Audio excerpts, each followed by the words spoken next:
Está começando mais um Alvorada em Pauta. Hoje eu vou conversar com a porta-voz de uma das mais importantes instituições econômicas do Brasil, a FIENG, Federação das Indústrias do Estado de Minas Gerais. A gente vai falar um pouco sobre as principais iniciativas feitas neste momento pela entidade, além de passar por questões como segurança jurídica, questão trabalhista e mudanças em decorrência da pandemia de Covid-19. A nossa convidada de hoje é Érica Morreale, superintendente da FIENG. Oi, Érica, seja bem-vinda ao Alvorada FM. Oi, Rafael, muito obrigada. Obrigada a todos os ouvintes. Estamos aí para falar um pouquinho desse contexto econômico, de impacto técnico, né, que nós estamos atuando aí dentro de uma concepção de um programa novo que foi idealizado pela FIENG, que é a plataforma Imersão Indústria, Rafael. É um pouco disso, né, que nós vamos conversar, que abarca uma série de eventos de treinamento, capacitação, voltado para o público, para a sociedade como um todo. A exemplo do que acabou de acontecer, que foi o Congresso de Direito Empresarial, que aconteceu agora em maio. Contemplamos aí em 2 dias todas as temáticas técnicas, com painéis muito inovadores, com um conteúdo muito rico, temas atuais.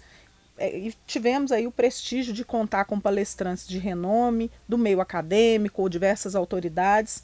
E ao fim do primeiro dia do congresso, que contou com painéis simultâneos nas temáticas trabalhista, tributário, meio ambiente, energia e economia, ao final nós fomos aí contemplados com uma aula magna do presidente do Supremo Tribunal Federal, ministro Luiz Fux, que, por fim, consolidou aí todas as temáticas voltadas para aquilo que tanto aflige o empresariado, o investimento e o ambiente de negócios, que é a famigerada segurança jurídica.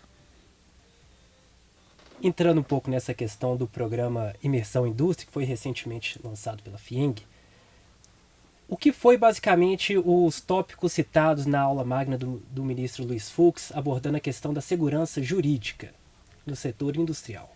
Certo. Segurança jurídica é algo que realmente assola em todas as temáticas, nos assola em todas as temáticas. E aí, do ponto de vista constitucional, que foi a temática central que o ministro trouxe, naturalmente, né, em se tratando de Supremo Tribunal Federal, os temas de ordem constitucional são aqueles que são passíveis de debate nesse nível, nessa instância.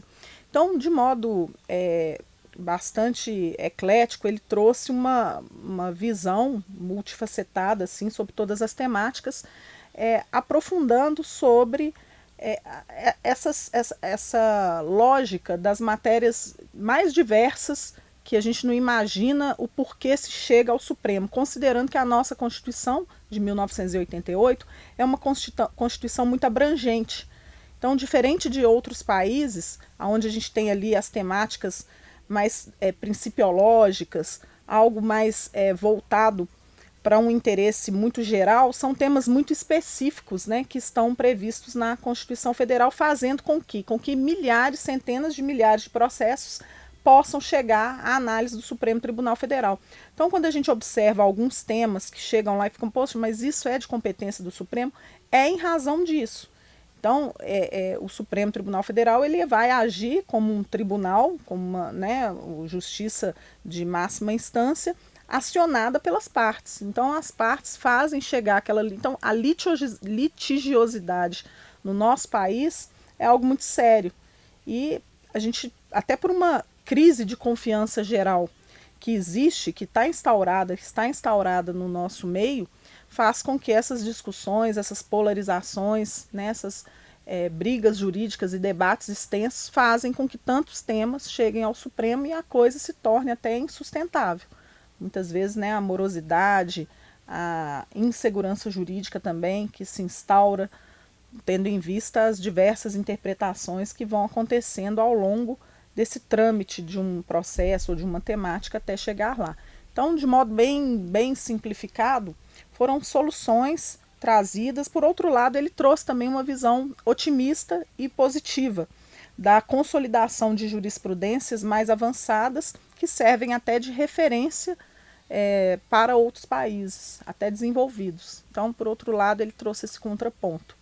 trouxe também a visão de alguns temas polêmicos que estão em julgamento atualmente, como, por exemplo, o tema que trata aí do negociado sobre o legislado.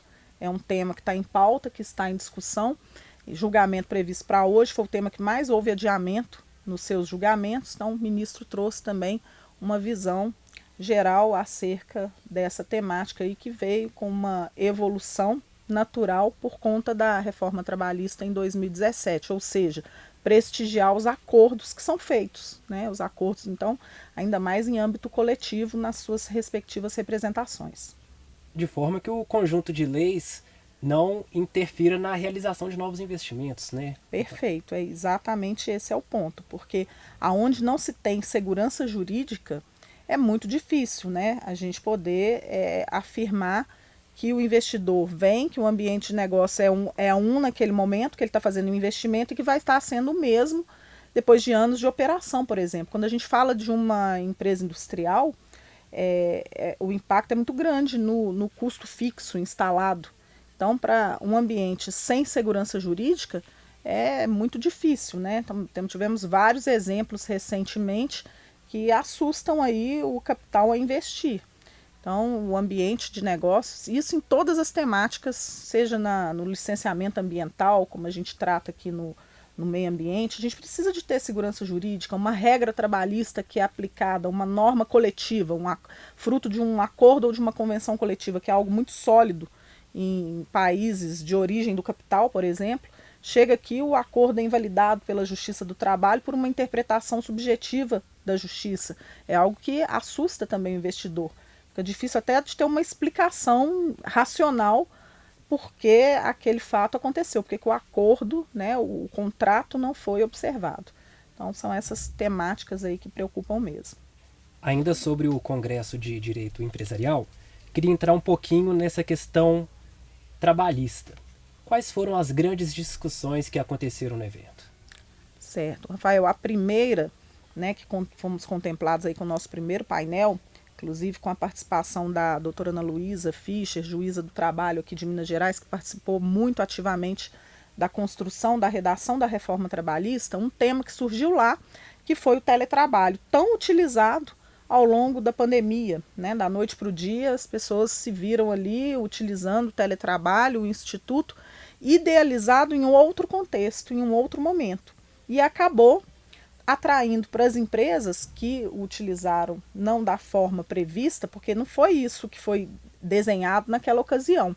Isso que eu falo assim, colocar as pessoas em teletrabalho com possibilidade de fazer um formato híbrido, sem muita formalidade, sem as precauções trazidas ali naquele momento que a lei assim exigia. Então isso foi debatido, inclusive a vigência de uma medida provisória, que ela foi publicada no dia 28 de março, a medida provisória 1108 de 2022, porque ela traz ali uma certa flexibilidade. Então, o grande problema hoje da segurança jurídica em relação ao teletrabalho, resumidamente, é que lá na CLT, quando ele foi idealizado na reforma, falava-se que poderia ser aplicado para as atividades preponderantemente externas, fora do estabelecimento.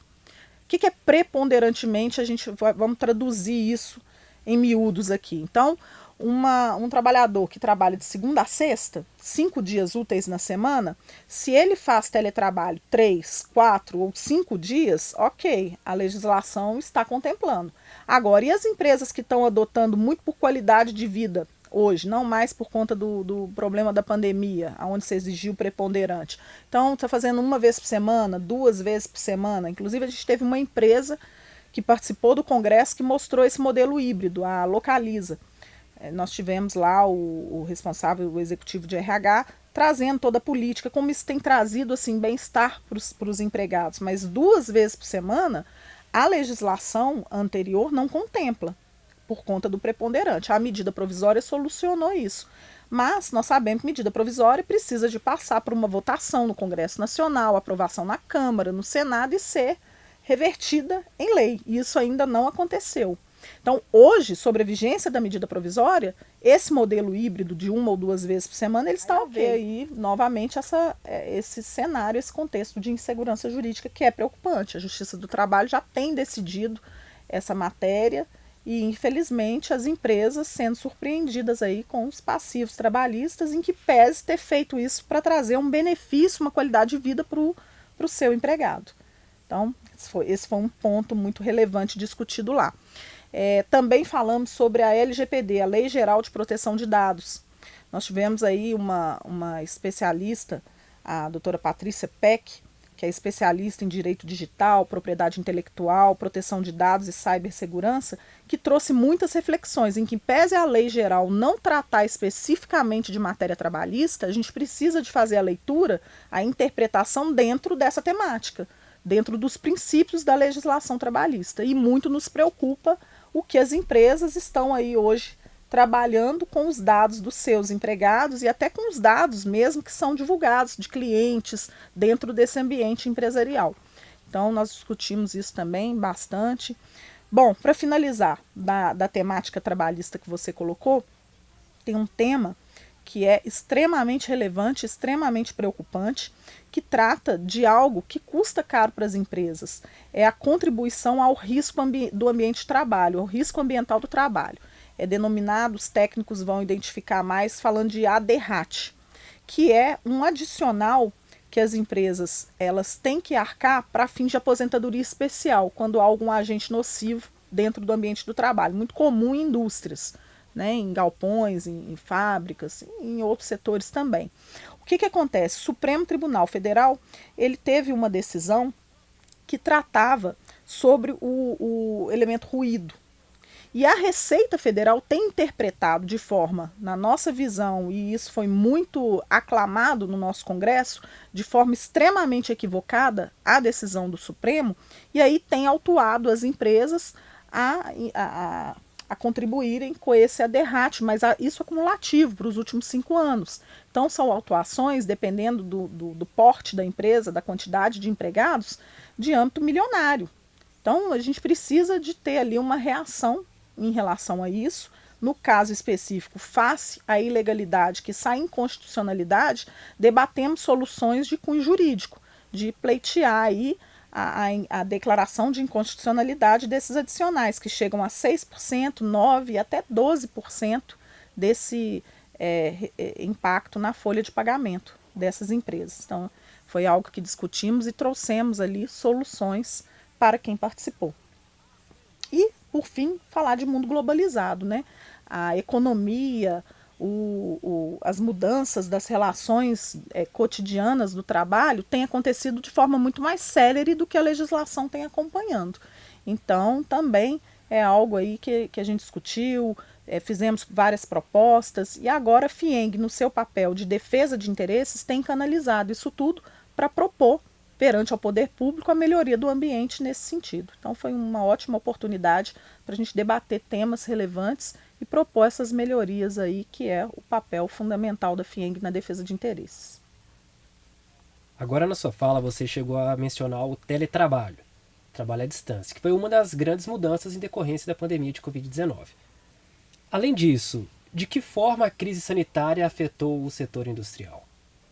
Olha, a crise sanitária ela afetou todos os setores, né, de forma muito transversal, as cadeias produtivas muito impactadas, então a falta de insumos para a produção, mas a gente teve ali um ponto preponderante que foi a consideração pelo governo federal da atividade industrial como uma atividade essencial. Então, na prática, a indústria, né, sobretudo a indústria do álcool gel, indústria de respiradores, temas voltados para atuar ali, né, no âmbito da saúde pública, isso foi muito relevante e muito preponderante naquele momento, no ápice da pandemia. Quando veio esse decreto de consideração da atividade industrial como atividade essencial, então foi um setor que conseguiu fluir com um pouco mais de dinamismo, sofrendo sim, naturalmente, pelos impactos econômicos, assim como o país, todos os setores tiveram, mas com essa possibilidade aí de manutenção dos postos de trabalho, em que pese ter tido sim muito impacto com a falta de insumos, foi o que mais acarretou. Agora, para a gente encerrar, você gostaria de fazer algum comentário final a respeito dos trabalhos da FIENG, os próximos passos do Imersão Indústria? Sim, gostaria. Imersão Indústria, Rafael, como eu te falei, é uma plataforma que veio para ficar. Então, para esse ano, nós já fomos contemplados com um curso de capacitação política, que foi muito bacana. Vamos ter agora uma segunda edição desse curso e o encerramento dele num âmbito mais abrangente, também com a participação de um ministro do Supremo Tribunal Federal. O primeiro, nós contamos com a participação do ministro Barroso, esse segundo agora, que foi o do Congresso, com o ministro Fux, e estamos vendo que é muito produtivo, né, esse debate, trazer o poder público mais próximo para ouvir também os anseios, o ponto de vista, as dificuldades que a nossa base industrial tem sofrido. Bom, até o final do ano nós vamos ter um calendário cheio. Por exemplo, no mês de agosto, nós estamos prevendo trazer os 3 presidenciáveis. E ali, não só fazer um evento amplo para debate, mas trazer propostas para a melhoria do ambiente de negócio na visão da nossa entidade, na visão que representa não somente o setor industrial, mas a gente também representa a sociedade como um todo. Então, está tudo abarcado ali. Além desses presidenciáveis, nós vamos ter um grande congresso, um seminário enorme tratando sobre economia no ambiente eleitoral e um pós-ambiente eleitoral também. E aí seminários específicos sobre energia, e o próximo que vai acontecer agora é o primeiro Congresso do Meio Ambiente e Sustentabilidade. Ele vai acontecer nos dias 13, 14 e 15 de junho, agora já em junho, na sede da FIENG, e temas de alta relevância, né, de atualidade, em sinergia com os compromissos firmados pelo Brasil e em acordos nacionais e internacionais. Então, temas prioritários para a gestão pública estadual, federal, no âmbito privado. Então, por exemplo, a Agenda Global do Clima e Biodiversidade, atualização dos principais temas jurídicos e ambientais em discussões no país, o mercado e crédito de carbono, ISD, pautas voltadas para o ISD, Plano Nacional de Resíduos Sólidos, logística reversa, recursos hídricos e muito mais.